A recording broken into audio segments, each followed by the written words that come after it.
And in 1995, I was in a psychiatric institution with major anxiety disorder, panic disorder, PTSD, and depression. So welcome to the conference. I'm so happy you're here. And so I don't mean to be flip, I really don't, but it's my story and I'm not ashamed, I'm not embarrassed. It's why I'm here with you today. I am Tami West, and that is my story. Welcome to Consider Yourself Hugged, a place to find comfort and support as you navigate your mental and emotional well-being. So sit back and relax, unless you're driving, and get ready for this week's hug. I always love it so much when we're just talking, you know? Yeah. And I wish sometimes that when we have conversations, they could just be pre-recorded. We just record all our conversations. Just record everything, because by the time we finish, it's like, man, we should have saved that for our podcast episode. So then we can't remember what it is we've talked about. I know. So I'm keeping all this part in because I think, and I guess we should say welcome. It's a whole new season of Consider Yourself Hugged. And I don't know what's going to happen in the future with how often Michelle's going to be here, but welcome back to Michelle, at least for now. I am so excited to be here. I know. I can't just not do more. We've talked about everything from once a month, twice a month, I don't know, but just know that Michelle is going to be back. And if you don't have a Michelle Kicksmiller in your life, you need to get a Michelle, because she is just the best. But we wanted to start, I don't know. I will tell you one thing. So we're titling this, and I have a lot of notes, by the way, everyone. If you've been with us before, Michelle and I, we can sort of, what do we do, Michelle? Ping, squirrel. Fly by the seat of our pants. Which we still kind of are, because it's best when they're organic. But I was sharing with Michelle that I was listening to a great podcast. It's called Hidden Brain. I'll put a link to it because it's really, really good. It's science-based about mental health, emotions, and how the brain works. But the title was How to, and change the map of your brain. And it was all about how you form these maps throughout your whole life about different events. And then like heuristics, like your brain just defaults to it. It's like a habit. And so if you always, like me, overreact to receiving negative criticism, then that's a map that I have written in my mind. And so I saw the title and I was like, oh, how to, okay, I'm ready. And it was an hour podcast, and maybe 10 minutes was the how to, and it was just not helpful at all. It was just so vague. And again, I loved the podcast and I recommend it, but the notes are, because we, at least, even though we're going to share stories and go probably all over the place, but we want you to walk away with some concrete steps, because we titled it. Now, Michelle, let me ask you about holistic mental health, but let me tell you what the subtitle is that I put on this. Tell me what you think. Are you tired of trying? What do you think? I think it's... Is that too dark? No, I don't think so. Well, we don't know what is going to show up at the end, but just so you know, that really comes from my perspective, that it's been a rough couple of months, and we haven't been together. Let's see. I think I did the final episode. You were with me in the final episode. I think it was in May. Yes. Yeah. Yeah. And then I usually take a couple months off, but not only have I taken a couple months off of the podcast, I haven't done social media or anything. And a lot of that is just because it's been a rough couple months. So I guess that's why I said, are you tired of trying? And you've had some rough times too, right? Oh yeah. The last couple of months, yeah, definitely. There've been some ups and downs, and I think when you say you're tired of trying, you mean are you tired of trying holistic mental health? Is that? I don't know. Maybe I should just say, are you tired? I don't know. I guess maybe we should give some context here. Should we give some context of what was going on with me? Yes. Yeah. And, just tell people we're not suicidal. You don't need to call. Oh, no. Okay. I'm taking that subtitle out, because that's not. Okay. See, that shows you I have gone to sort of a dark place, but I'm coming out of that dark place. But no, not suicidal, but all right. So here's the short story. I decided in June, like mid-June, that it was time to stop taking the Lexapro, which I'm taking Lexapro. It is an antidepressant, but I'm taking it to manage my anxiety. And I think I've shared that freely, that Michelle and I have talked a lot. And during the pandemic, things were so different and so hard. And I just didn't have the coping skills to really manage that. But I haven't been a compliant patient. So I was on and off and on and off 2 or 3 times. But then it really was helping me. I mean, really. And I was on the lowest dose. So I decided in June, because I was doing so well, that I was going to stop. And there were several reasons. I put a lot of thought into it. I talked to Michelle about it. She always just gives me advice that's not telling me what to do. But I was doing really well. I had just taken on a job. So you all might know I do contract webinars for an employee assistance company, and they asked me to come on and do them more. So basically full time, and also keep my own speaking. And that was an answer to prayer. I mean, I love the company. I love doing it, finances, benefits. It was wonderful. So all these wonderful things were happening and I'm feeling better. And then I start thinking, well, I have been really tired and I've put on a few pounds and a couple other things. I was like, I really don't like the side effects. So I'm going to wean off of it. And so I did, although I didn't wean. Do you remember that phone call? Yes, yes, I do. Yeah. If I forgot to take it for 3 days and I thought, oh, well, then I'm good. And I called Michelle and she was like, well, you might be, but just give it a few days because you might start. Anyway, I had a really rough few weeks because I just stopped without really weaning off of it. So anyway, a lot of other things happened, which we can go as long about 2 months, like recently after stopping taking it. My mind started to kind of spiral again and it got really, really rough. And there was a lot of tears and there was a lot of being mad at God. And because I was like, God, it's been 30 years. Like, I've done everything. I've done prayer and Bible studies and giving over to you as much as I could. I've done self help and therapy and mindfulness and meditation and journaling. And how can I still be battling this? You walk every morning. I mean, like you do the exercise, you do all the things. I do. And so I was really angry. So that's sort of the beginning context. I don't know if you want to jump in and share anything that you've been going through, or because I don't want to make this whole thing just about, I mean, I've had a ton of epiphanies and a ton of thoughts, but um, yeah, you jump in for a minute and And so I'll just start back to kind of the start of the conversation we had when we were talking about this. I am, and I believe I've shared on here before. I don't remember that I'm on Zoloft, I can't and so remember if you did. like I've shared before that I have a huge family history of depression, anxiety, but primarily depression.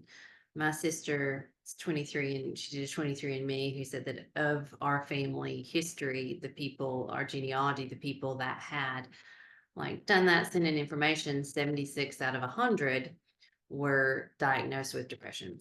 And it's one of those things where I always knew it probably at some point that I would need to take medicine for it, but I always kind of thought, okay, like when it deals with my functionality. And back in, I Well, believe it didn't was you say when you couldn't, I mean, just to put it more kind of bluntly, you said when you couldn't function anymore. when it That was that was really affecting like me functioning, like work, daily life. I thought like that kind of would be the hallmark because I've been active in therapy, like in and out for a long time. I very strongly believe in therapy, even when things are going well. I don't think it's a bad thing at all. I think Mhm. having an outside perspective is just super helpful. I feel like, Yeah. it's just something that I really appreciate. So, I had always done that on and off, but in 20, I believe it was, I don't even remember, maybe. I think you told me it was like 3 years, maybe. Yeah, So but I think I 2021. I do think maybe it was a little before that, maybe like the fall of 2020. Obviously, there was a lot going on in 2020, but Mhm. also my father was dying of cancer. And so I think at first, a lot of the things I was feeling, I thought was more like grief, stress of everything that Yeah. was going on. And I think, I mean, and again, we've talked about this. I don't know if I've shared it on here, but when I really truly realized like the light bulb came on, was I was sitting in the it was at the Krispy Kreme donut line. I And didn't know it was Krispy Kreme. yes, it was Krispy Kreme. And I was crying. I just started crying and I was having all kinds of thoughts of, my, I'm just, life seems hopeless and I just don't see a future and I'm just not important. And all of these thoughts that, you know, really don't coincide with grief. And so, yes, I was grieving the loss of my dad, but like I started having those thoughts and I was crying and it was just like a light bulb moment. I stopped and I was like, oh, this is depression. Oh, okay. And then And I you told went me you were like, who cries in line to get Krispy Kreme with donuts? donuts. Yes, yeah, I love donuts. And like those thoughts were foreign enough to what my thoughts are typically like that I knew that, oh, this is depression. It's kind of snuck in. I mean, I was still functioning, I was still doing the things, I was still going to work, although apparently stopping at Krispy Kreme, like That on my did it. way to do things. Yeah, yeah. But and I went and started Zoloft after that. And um so I have been on it consistently. It's been the same dose, and I think I shared like with Good. some different things going on, like I at the moment thinking, does it maybe need to be adjusted? I think maybe I'll see. But the thing is, like with me, it's just helpful. It helps with keeping those types of thoughts out and keeping things just more to where when happy things are happen or happy things happen, I feel happy. When that sad things that happen, I feel sad, but it's not like to the 10th degree for both of them. Mhm. And I just, because of like my family history and the struggle, like if I'm on something and it's working for me, I'm cool being on it the rest of my life. If it's working, I'm just happy. I'm happy it's working. I don't like think of it to myself like how can I get off? Because again, I mean, I just know I know what it looks like. I know what it feels like. And I'm okay with it. I'm okay Yeah. with the medicine part. And I'm getting there. Like, I want to tell you right now that I feel exactly the same way. And I do, like, on one level. Um, but you and I were talking, like you who are watching or listening, one of the things we were talking about before we started recording is that we sometimes might assume that you, watcher, listener, how did you word it, Michelle? W- About the information Yeah, translate. yeah, just or just even the knowledge or the access or the I don't know. You, Like the podcast you just talked about listening to, I think that sometimes like whether it's us or anyone else, like when information is presented, there is this assumption that the person can take the information, the knowledge, and translate it into their life. But if you don't have expertise and knowledge in that area, that's not always easy. yeah, It's not always easy to know where to go for help. It's not always easy to know what situations that information applies to. Because especially when you talk about things like depression and anxiety, there's a huge spectrum yeah, of things that cause those things. There's a huge spectrum in terms of things that look like that. And so it's not always easy to know, you know, what pathway you're supposed to choose. Because I know like neither one of us are saying everyone who experiences any form of depression or anxiety should go get on to do medicine. this. Yeah, Right. that's not at all. But like I kind of went into it knowing that there was a really strong genetic component in my family. And you kind of have shared that Yeah, all my likely, yeah. yeah, yeah. But I did want to ask you, and I'm trying to make uh, little notes here so I don't forget um, things that I want to ask you based on what you said. But I was looking up Okay. Oh, my mind is just buzzing in a million directions. I was looking up 23andMe. So I did 23andMe a long time ago. I bet you it's been 10 years. And so I was mapped on an old system. And so I went to upgrade, but I still can't quite figure it out. So if you can, does your sister have a link to, because there are different kits that you can order? Yeah, I can definitely ask her and see if she'll send me what it was she did to get that information. That would be great because I really tried and it's not clear. It allows me to upgrade, but I can't tell if that include then there's like a different package and I want to make sure because that's really interesting to me to look to see what it has to say about our genetics.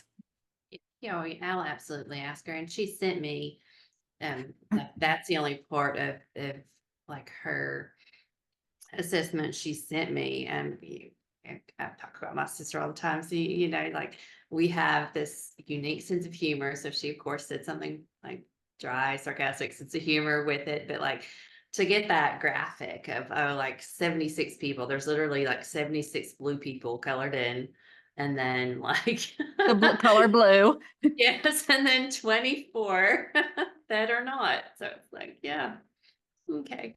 And you said, well, a couple more things. So when you just said neither of us are saying, because this episode is not per se about medication, but in a way, that's part of it.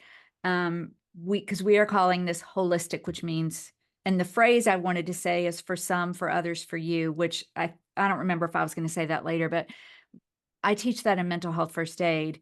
And you can say it to yourself, for some, for others, for me. So for some people who have depression or anxiety, diagnosed, not diagnosed, you got to start with your doctor, which we'll talk about. But for some people, self-help, books, reaching out to connections is sufficient. For others, they may need to go deeper with professional help or medication or whatever. And then for me, I have to figure out what that is.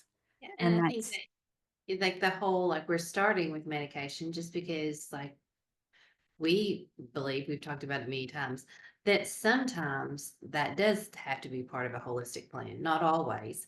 But just because someone is taking medication, that doesn't mean they don't have to do all the other things like regulate sleep. And I mean, it's so we're just saying that it can be a component of a holistic mental health plan. A lot of people hear the word holistic and they think like and- no medicine or non-traditional. And right. so, Just vitamins or supplements or meditation, and which are all great. right, right. And wonderful if it, works and you don't, that's all that has to be part of your holistic plan, but that is not that's not everyone's case. Well, what you said to me, because when I called Michelle the other day, I mean, I was really angry because it felt like I had done, this is what I said to her, 30 years of work for nothing. This is what I said. I was like, I have done all these things and they don't work. So how am I supposed to tell anybody else that they work? And she very calmly, go ahead, tell them what you said. I don't Because remember. you I don't don't? remember. Oh, she said, Well, go ahead. so, like, I know we talked about about how sometimes like it's a chemical imbalance, there's deficiency. Sometimes that is a key component. I don't remember the exact phrase. So, Well, you did, and you just said we kind of laughed about it, but you were like, I know it's not fair, but some people can do because I'm doing this other. Okay, so I'm taking this course to become a positive psychology coach. I don't know that I'll actually become I've never really done coaching one-on-one, but I took it for myself because the field of positive psychology has a lot of great things to say. And so I'm working through it and it's good. Don't get me wrong, it's good, but I'm like, I've tried that. I've done that. And so anyway, I'm just telling Michelle, how am I supposed to, because I'm thinking for all these 30 years that it's working, but then when I'm on this low dose medication for like 6 or 9 months, I felt so much better than I have felt in years. And then I thought it was because I had continued to make more changes. And then when I went off and then it all just went to crap, I was like, what in the world? And then I looked at my past 20 years thinking I was kind of surviving, but maybe not doing as well as I could. So, I'm telling Michelle this, and she goes, yeah, I know it's not fair, but some people like you and like me, the medication is what's going to really help that imbalance, but we still have to do the work. And that's why it's holistic. Like if I just took the medication, I had never done anything to work on my thoughts or, like you said, my sleep or the mindfulness, then I would probably be okay, but not great. Right? Is that kind of what you said? Yeah, like in yes, that is and we talked about, so there are varying degrees, and like with my son, who genetically, like, there's severe depression on his dad's side, obviously there's depression on my side, Do and you ever like, just look at him? Because I do this to my kids and say, I'm so sorry well, I that was you, just, we were just talking about it. It's like, we should have done like a genogram before we got married, because like it right? just like, oh. And so like he like all the things like the vitamin D, the UV light that helps with seasonal affective depression, walking, meditation, medicine. And that's right now like his whole life is going to be like, unless, you know, obviously Yeah. there are always like updates in different treatments and so forth. But so like I have one degree of that, he has another degree of that. Yeah. And I think that one thing is to be kind to yourself, to be kind to others, because we don't walk in anybody else's shoes.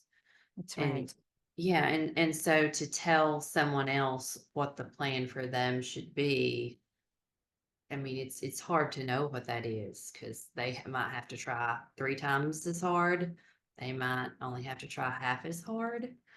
But, you know, You have to why find. aren't we kinder to everybody, ourselves and everybody else? Yes.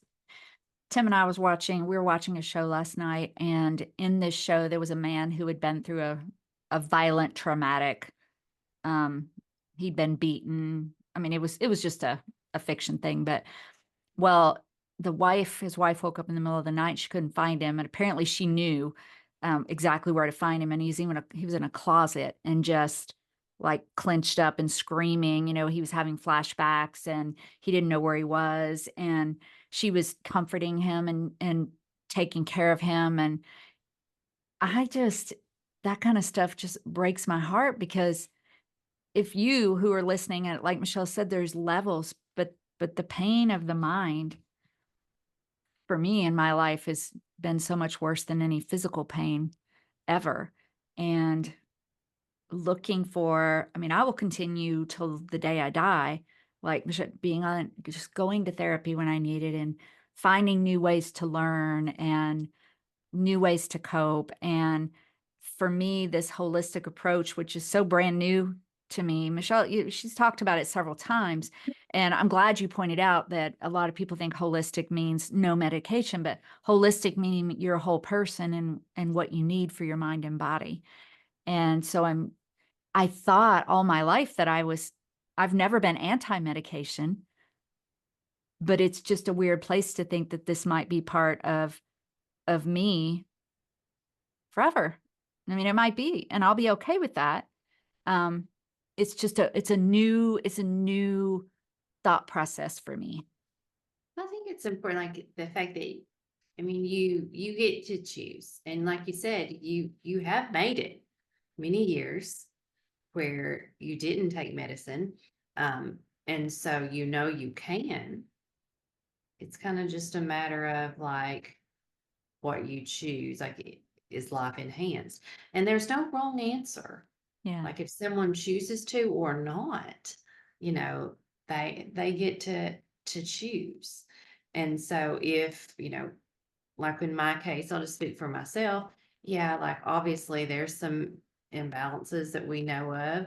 And I like my life better without those, or when those are lessened, and things go better. I feel better, and so that's going to be my choice. I don't like it maybe forever.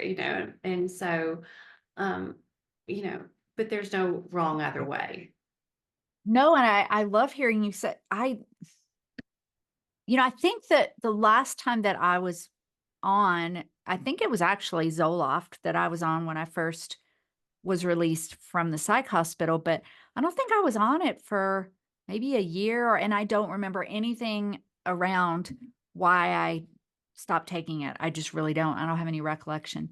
So I don't really have any comparison. Okay, like I can't say, oh, way back then when I was taking, I felt really great.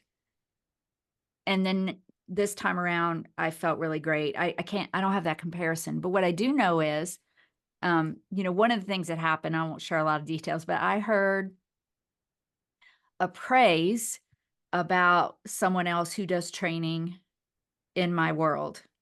And it was the weirdest thing. My mind just started spiraling and thinking that that praise meant that I wasn't good enough. And this hasn't happened in a long time. And you all may know my story that it sounds ridiculous to have such trauma over words, but that's what happened. I had trauma over words. When I was student teaching, I had 2 student teachers tell me that I had no initiative, that other people did better than me, that I didn't belong there. And ever since then, and I've tried really hard to get those voices out of my head, and I've done a lot better. But that kind of thing didn't happen. It's kind of like what you said. When I was on that, I think it was probably 9 months. If I was sad, I was sad. That's such a good way to put it. If something was good, I was happy. But I didn't have the spiral, and I didn't Do you, have go ahead. I was just going to ask the question because you said it sounds silly to have trauma over words, but Yeah. at the same time, like, did you have trauma over words and you also had that anxiety already? Oh, yeah. Oh, yeah, yeah, yeah. Because if you did, it's like everything is so amplified. Yeah. And so like they seem like you say they're just words, but when someone is struggling, they're more than just words. There's so much emotion attached to words when people are struggling. Yeah. Thank you for pointing that out because I shouldn't have said that it sounds silly because I know that it's not. I guess sometimes when people who are diagnosed with PTSD have been through, you know, a really, really, and so, um, No, I'm glad you said it because I think that a lot of people feel that and say things like that, but you have to remember that things are amplified, like with yeah, depression, anxiety. It's something that you may tell yourself, well, why am I even upset about that? It's kind of emotions times 10. And it's not just about the words, it's about the depression and the anxiety. It's like, I've seen different things here and there, depression lies, anxiety lies. yeah. And so, I think a lot of people feel that way. So I'm glad you said it to kind of, so we could, Get it out there. yeah. Yeah. This is why I love you. You're like, Oh, well, you do it in such a nice way. You're like, hey, wait a minute. you know, I shouldn't say that, but you do it in a nice way. Well, let's look at because we wanted you all to have like I have 5 things. I think I sent you 4, but I made it into 5, and we can talk a little bit about each one of those. And we're calling it like a step-by-step plan for holistic mental health management, but it's more just about here's some things that will help you process. And the first thing we started with was looking at your medical self, because just to be sure, I mean, thyroid issues can cause anxiety. You can speak more. And by the way, I should have said this earlier. If you have not been with us before, Michelle is a psychiatric nurse practitioner. So this is what she does for a living. And she just brings a wealth of knowledge. But you can speak maybe a little bit more to, I mean, I always think go to the doctor and see if all that is clear. I mean, there's many things that can like look like depression, anxiety, and things like you said, thyroid issues can translate into like depression, anxiety. There's a study out that even talked about how like certain things that obviously are less common, but like things like MS, like the majority of cases of MS or of individuals who are diagnosed with MS were diagnosed with depression originally because that kind of set in. And so Really? there are so many things. I mean, sometimes like mood dysregulation can be caused by glucose dysregulation. And so there's a lot of different things that it could be. So it's always good to get all of those things checked. And I would also say to be an advocate for yourself as well when you go. I love my primary care, for example, but Tim thinks this is because I have an advanced degree and they trust whatever I say, but whatever I said she would do, or but not in a I needed guidance. You know what I mean? So just like a friend of mine who I don't think you've met Lisa Hanner, but she's the one who we were friends years ago and then we reconnected.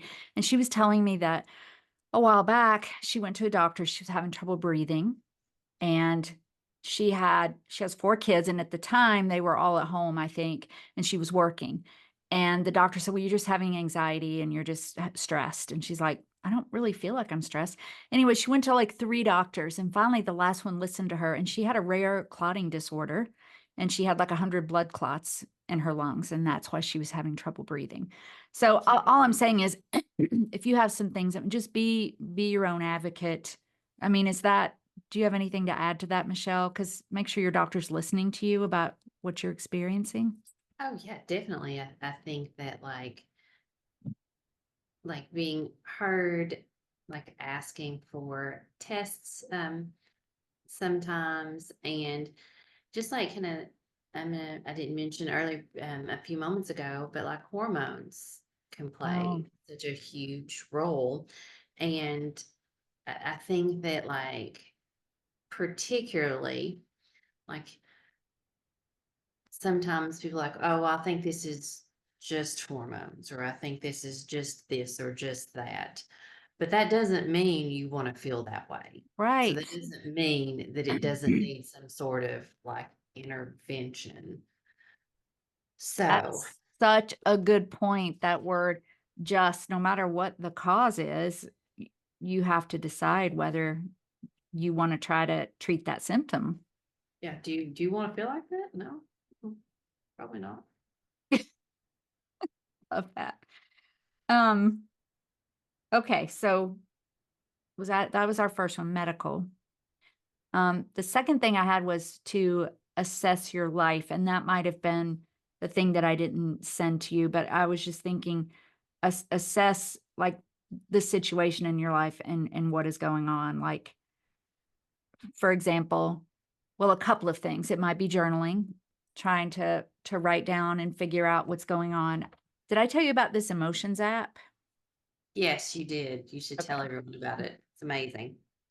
I'm going to try to hold up the icon. I mean, I'll put it in the show notes, but it's called How We Feel. And I will put it in the show notes. It's free. It is sponsored by a study. I can't remember exactly what, but so multiple times a day, you can tell it how many times or none. You could just do it whenever you want, but it'll ask you if you want to check in. And when you check in, let me just tell you some of the things. So it gives you, I mean, I just love it. So it breaks it down into you choose what your emotions are right then. Low energy, unpleasant, low energy, pleasant, high energy, unpleasant, high energy, pleasant.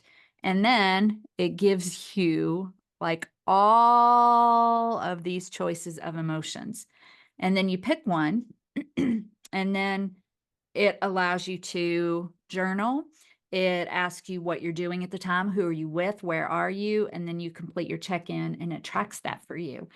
And there's this thing we do with our emotions called clumping, where we just call everything anger or we call everything, whatever the word is. And this allows you to really take time. So as I've looked, so I've been using that, and I learned that from the positive psychology course. But just like for me, and Michelle can speak to, like assessing like what is it right now in my life that is causing this anxiety. And I came to, at least partially, there's some things that I don't want to share here, but changing from a contractor position to a full-time position was it was different for me than I thought it was, because even though I was doing the same thing, I felt a different level of I don't know, like maybe I might be more harshly looked at. And so it was a change, right, in my life, and then reevaluating how I feel about myself and my skills as a speaker and a presenter. So taking time when you have that feeling of depression or sadness or that overwhelming feeling of anxiety, have a way to check in so that you can assess and try to really, as much as you can on your own at this point, just figure out what's going on. What do you think, Michelle? Yeah, I think the app that you showed us is a great way to do that, and I think it's really important. I think that noticing like how you're feeling in your body. I think sometimes we can be so busy that we really don't even do a check-in.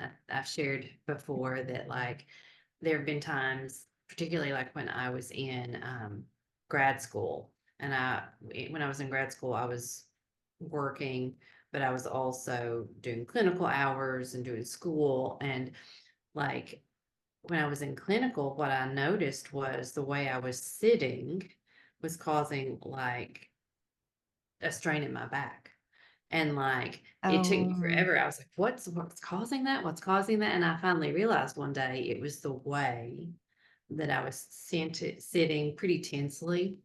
yep. Um, and you know, now like I try more to like check in with myself. How how am I feeling? How do I need to change anything, even if it's kind of like how I'm sitting, how I'm breathing, all of those things. That is really I was listening to, was it that same podcast?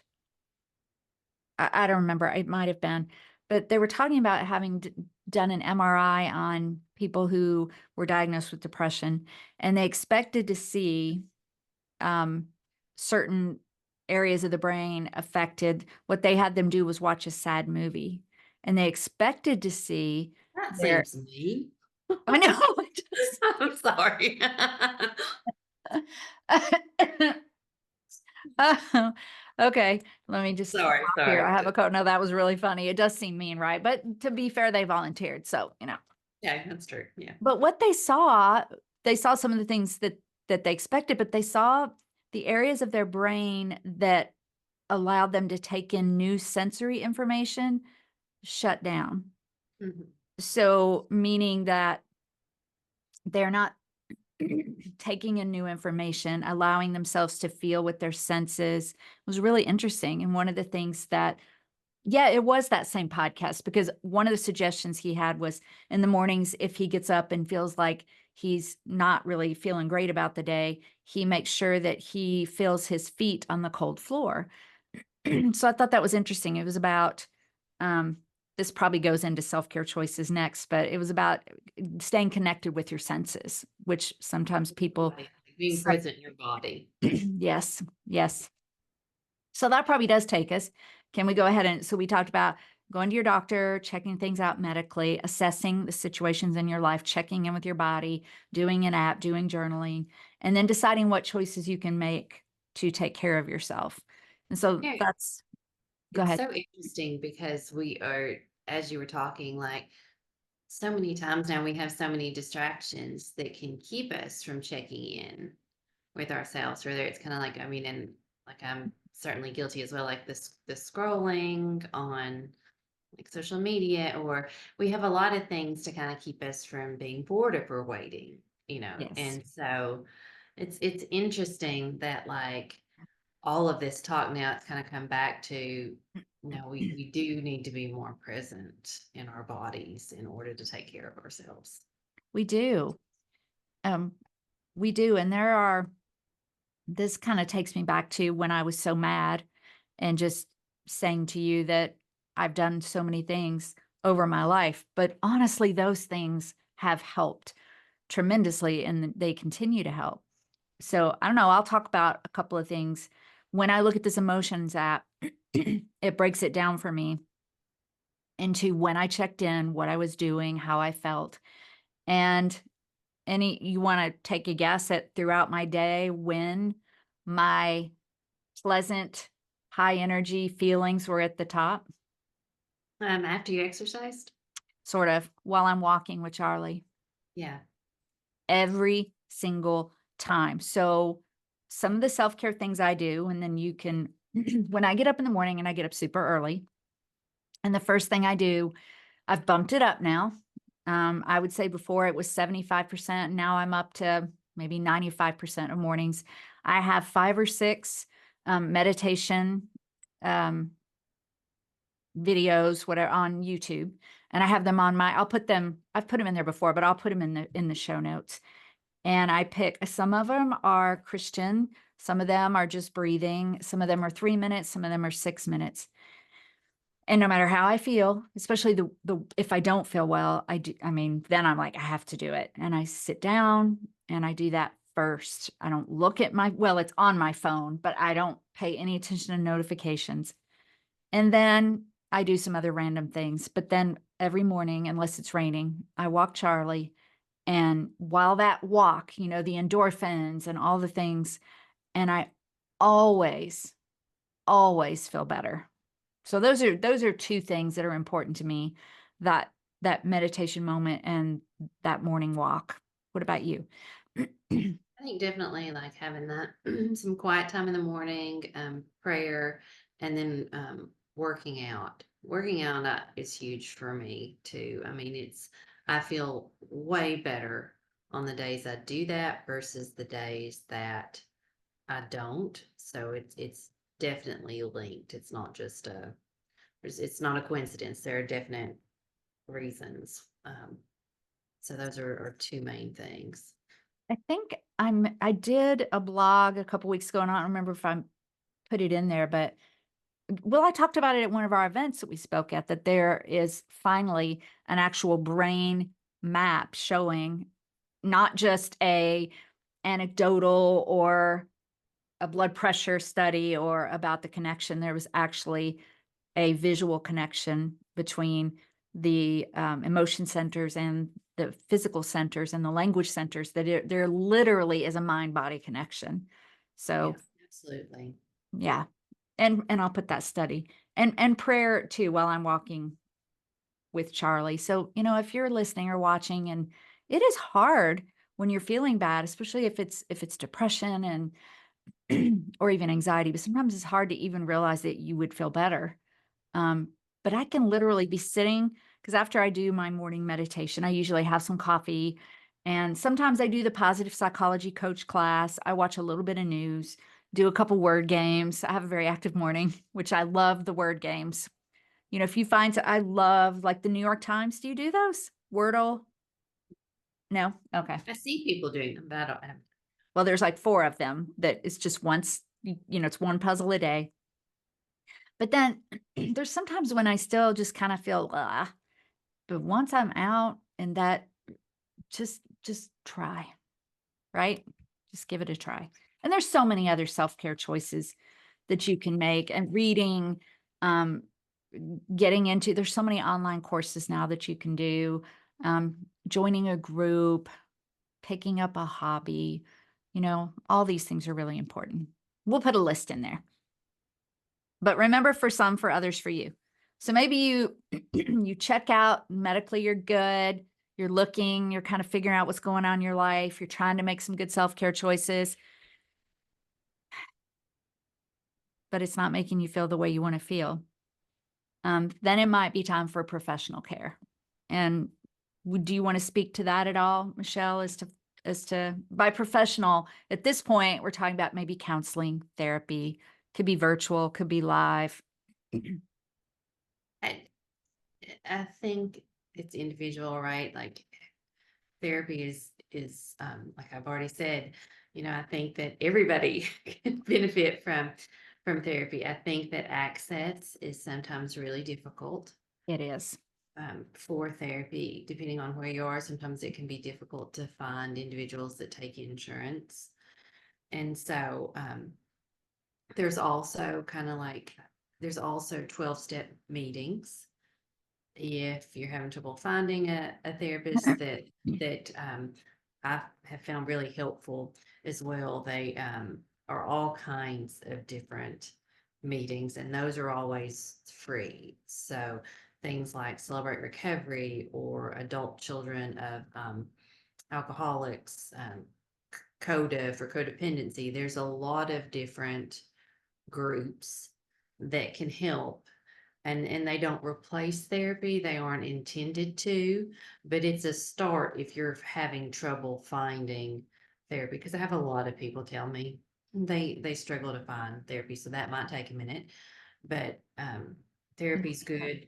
Deciding, whether you want to be evaluated for medicine or not, that again, it's a personal choice when someone decides that they would like to do that. There's a lot that goes into that. There's a lot that'll go into that evaluation. They're going to ask about your family history.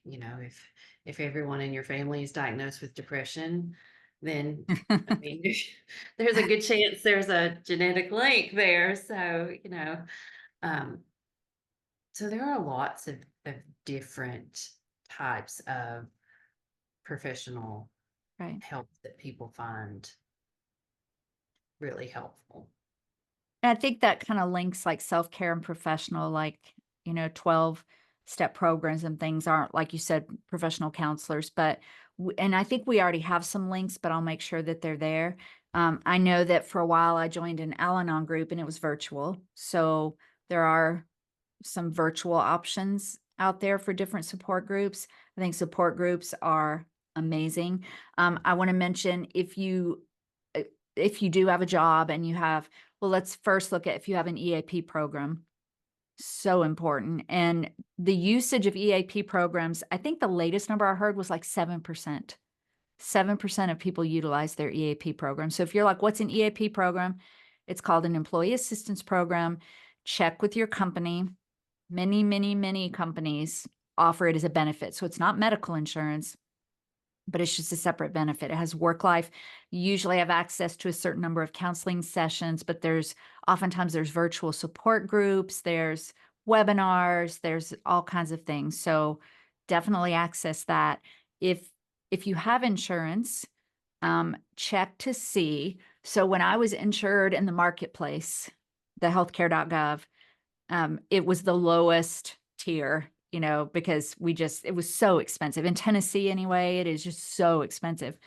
But even through that, and I had to search for it. This is why I want to make sure you know this. I didn't have coverage for like counseling or therapy, like going to an office, but we had an app called Teledoc that I had access to, and that was free, and I had virtual therapy. And it didn't cost me anything, but it was really weird trying to find it. So dig a little bit if you do A have lot of people access. don't know that Teladoc will do virtual therapy, so it's really important for people to know that. Yeah, and it was wonderful. I mean, I was with her for almost a year. The only struggle was like, you know, well, if there's anybody in your home and you're trying to, you know, talk on a computer. So you might want to take a walk or something if you need to be by yourself, but it was very, very helpful. And then if you don't have insurance, there are at least kind of start the process. Like Michelle said, it might take a while to get access, but look for community centers. Is there a good place to start, do you think, with that, Michelle? Do we have any, like maybe NAMI or Like for like therapy resources. yeah, for people that are uninsured? So there is a program in Tennessee anyway. I'm not sure if it's national, called Safety Net. Right. And Safety Net can uh, help individuals who are uninsured receive mental health care, both therapy and medication assistance if needed. Okay. And so I I'll think look and that see if also there's is a anything good else place to nationwide start. that, okay. And so I'm going to ask now kind of a question that I'm going to ask you and see what are your thoughts on this. What if someone shares their struggle with someone and that person says something that hurts their feelings. What do you do? Wait, what do you mean? I'm not sure. You know, because it's going to happen. Like whether it's a family member, whether it's a friend, and sometimes even like professionals, if it's maybe there's a misunderstanding or it's not the right fit, someone says something to you about like your mental health care, like for example, oh, you don't need to do that. You just need to do this. Or, oh, is it really that bad? Or, you know, the multitude of things that people say when they don't agree with the choices you've made to take care of yourself. What would I do? Uh-huh. If I feel like you're setting me up for something. No, I'm not. I'm just You asking look because I you think look that like you have this like evil like no, I think that because it's just it's not talked about a lot, but it happens so often where people Oh yeah. sometimes people are talked out of doing things and you know, how do you approach that? I hope y'all don't think I'm overusing this phrase. So let's say, because this has happened, and listen, both Michelle and I are Jesus following Christians. We don't, I mean, yes, I might get mad at God occasionally, but I think God's okay with that because, he knows that I'm upset. Oh yeah, And we go to church, we love the Lord. Yeah, yeah. absolutely. But let's face it, there has been the comment, you just need to give it to God and pray harder. So if then you would be fine. And so I think, and I have spoken up before, but I really do love, like, I would say the for some, for others, for me. I might just say, well, for some, God might take that away from them and heal him in that way. For others, they need a different kind of support in addition to prayer. And for me, that's the path I'm taking. So I don't know. What are you Yeah, I thinking? think that's a really good answer. I think that that understanding that oftentimes people they mean well They and do. they may be coming at it from an own personal I don't know any other word. The word bias kind of sounds bad, but I don't know any other word to describe it. They're coming from it from a personal bias, like from Well, from their own experiences y- and their and own, your experience is not their experience, and don't take that personally. It's so hard not to, it is. but especially when you're struggling because your emotions are already times 10, like we talked about. But at the same time, like if you're talking about kind of the spirituality aspect, it's between you and God knows where you are Yeah.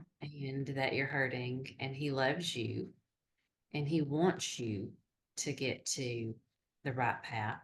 And it's like you said, like sometimes He heals people immediately of things, sometimes they have to walk through it and then they Mhm. share that experience with others. I mean, it's just not straightforward, but like a struggle, I'm just one who believes that just because you do all the things and there's still a struggle, that doesn't mean God doesn't love you or that you're Oh not trying hard, gosh, right. not giving it to Him.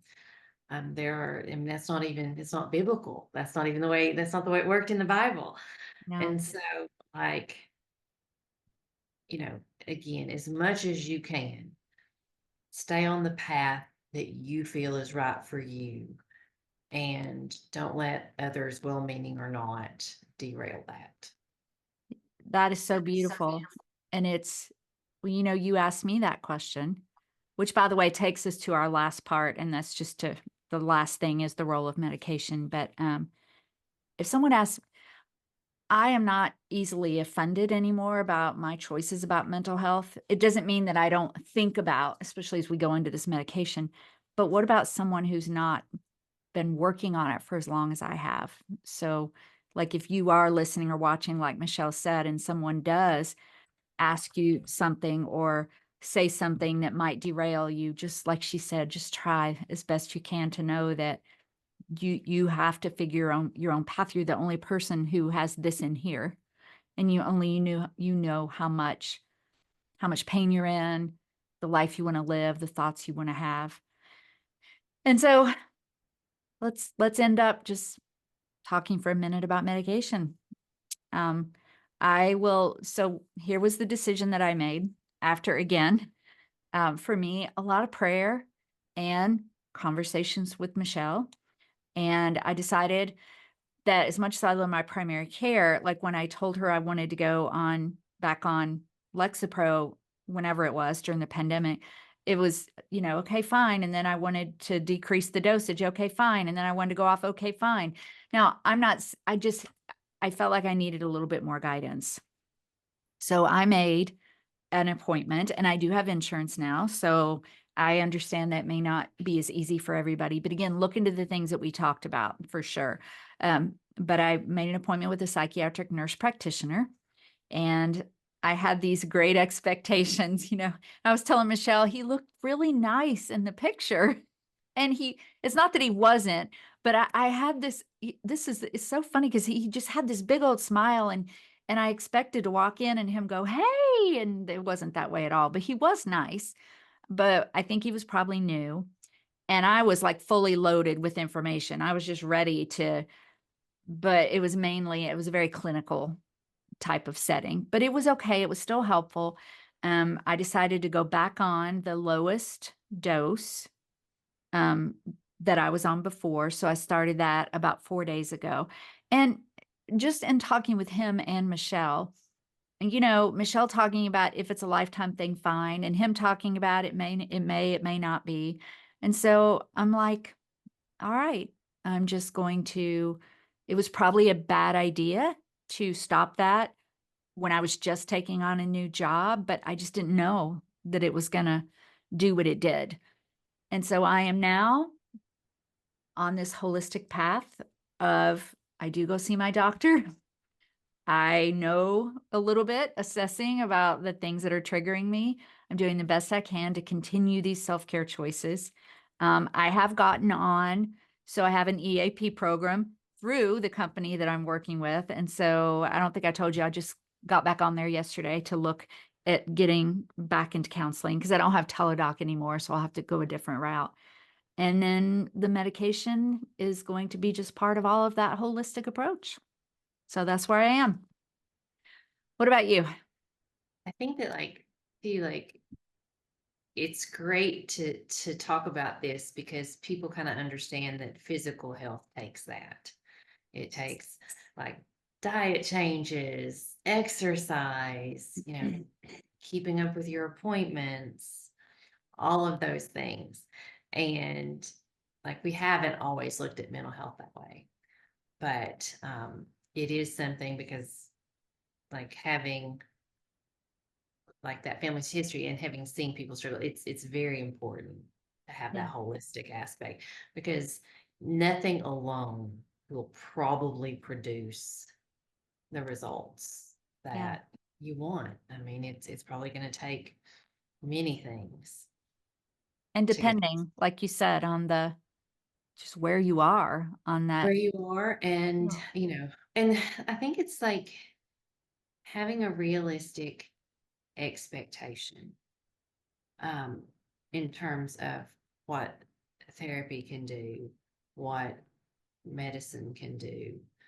And sometimes I think, if there's some sort of huge thing going on, then you may have to add a few more holistic pieces. So yeah. Well, those things have been helpful. And I want to make sure as we end up, because I said at one point how angry I was. And I was saying, well, it doesn't matter. It's been 30 years and I'm still struggling. And which Michelle said to me, then this is indicating to you that there is a probably pretty strong genetic component. And there are, the chemicals and to say that all the rest of the stuff didn't matter. I was just so mad. It does matter. I mean, it matters a lot. And the prayer component, and I don't think that God is disappointed in me. I will say that I am selective as far as like small group conversations about this journey, because I think we all have to kind of protect ourselves. So if I know that there are people in my life that won't agree with that. If it comes up, I would talk about it, but I'm not going to talk about it like I would with Michelle, you know. That reminds me of, Rick Warren's wife. Are you familiar with Rick Warren of Saddleback? Yes, we've talked, they have an extensive mental health ministry. They do, and his wife's name is it Suzanne? Oh, I don't What is know. it? I thought it was Kay, but I think that's Oh, another. I'm so sorry. No, it is Kay. It's Kay Warren. I don't know where Suzanne. I was right? Yes, yes, you were definitely Bam. right. It's just me. It just completely like went on. But yes, it's definitely Kay. Like I can remember hearing her talk about, like, because she ran before, she got involved with the mental health ministry. She ran a ministry for orphans, and I think she ran a ministry that helped individuals with HIV. And then she, after a lot of things happened with their son, she started the mental health ministry with some other people there at Saddleback. And I can remember her saying that people would come up and whisper to her like things about mental health just the same as they would like if they had HIV. Like it was just like something people didn't want other people to know. It was a secret. And, you know, there was for those people struggling with mental health, there was a lot of shame involved around it and so forth. Yes. And so like what you're saying is, you know, yeah, like sometimes, especially if you know you're at a place where you're a little more sensitive in terms of what people say, that sometimes it is something that's hard to share with just anyone because of that Well, reaction. it is. I mean, yeah, and I guess what I mean sort of fundamentally with that is I wouldn't go to some of these people to say, here's what's going on in my life. Just like I wouldn't share if I were looking for support, I guess is what I mean, because I wouldn't get it. Yeah, because there's lack of understanding and Yeah. With yeah. just, I mean, not everybody, but you kind of know who those people in your world are. So I mean, if it came up, I mean, I'm pretty much an open book. Um, but I don't want to put myself in a position, I won't go looking for encouragement or support because it wouldn't be there for some people. Yeah, I mean, I've mentioned before, like I've sat in a Sunday service where the person, and it was a guest speaker, it wasn't the typical pastor, but they were talking about depression, anxiety, and they just said in the service that medication wasn't the answer. And so it wasn't somebody who worked in mental health. It wasn't someone who'd ever studied mental health. It was kind of someone who had a personal experience. Yeah, yeah. And I think it's really difficult sometimes for a person sitting there struggling because their story, their situation isn't the same as this person's. And to hear that from pulpit, to hear that from the Yes, stage can be very difficult. can be very damaging. I mean, I will agree to say it may not be the answer. It might be part of the answer. May not be the answer for everyone. It Right. kind of depends on what the question is, whether it's the answer. Well, you're on fire today. I mean, truly. And Well, no, something that what? happened a while ago. And so like that happened a while ago. And so I'm like, I don't know. I remember. Yeah, I remember you telling me that. Well, and we, something we didn't say at the beginning, but we always put it in the show notes.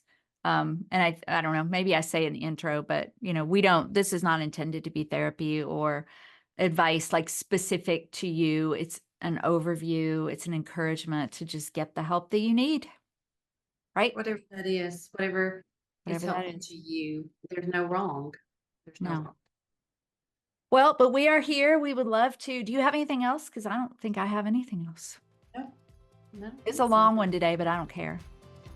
I think it needed to be. Gosh, thanks for showing back up, everyone, for this new season, and look forward to seeing Michelle more. We really hope that we gave you some things to think about today. It's just such a passion for us. And so look forward to the new season. Questions, thoughts, ideas. We'll have all of this information in the show notes, and we would just love to hear if there's anything else that you use, self-care choices, any other things that you can think of that would help. We would love to see it. Show notes, Facebook, wherever you get your podcast. All right. It's been a while. You ready? Yes, and I know we're going to be better about that this year. I think You so. ready? I'm ready. And until next time, Consider yourself hugged. hugged. We did it. Yay.